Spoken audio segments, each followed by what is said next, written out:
2026 жылдың 1 қаңтарынан бастап бірқатар созылмалы ауру түрлері мәмс пакетіне ауысады. Атап айтқанда, қант диабеті, балалар церебралды сал ауруы, ревматизм, дәнекер тіннің жүйелі зақымданулары.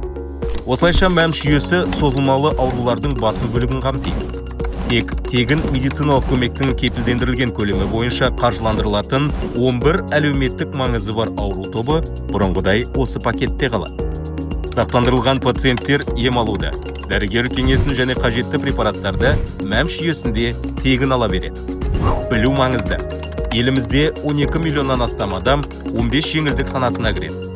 Сол себепті олар үшін жарнаны мемлекет төлейді. Аталған азаматтар мәмс аясында қажетті медициналық көмек алуын жалғастыра береді. Сонымен қатар 2026 жылдың 1 қаңтарынан бастап өмірдің қиындықтарына тап болған азаматтар да жергілікті атқарушы органдар төлейтін жарналар есебінен мәмс жүйесінде сақтандырылады.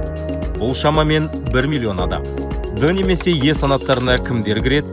Және 2026 жылдың 1 қаңтарынан бастап оларға сақтандырылған мәртебесі қалай беріледі деген сауалдарға жауап алу үшін өзіңіз тіркелген емханаға жүгініңіз. мәмс жүйесіндегі мәртебені ыңғайлы құралдардан тексеруге болады. Сақтандырылған азаматтар үшін анализдер, диагностика, дәрігерлердің кеңесі, жоспарлы операциялар, емдеу және оңалту қызметтері мәмс аясында тегін көрсетілетінін есте сақтаңыздар. Медициналық көмек алу үшін тұрғылықты жеріңіз бойынша емханаға тіркелу қажет.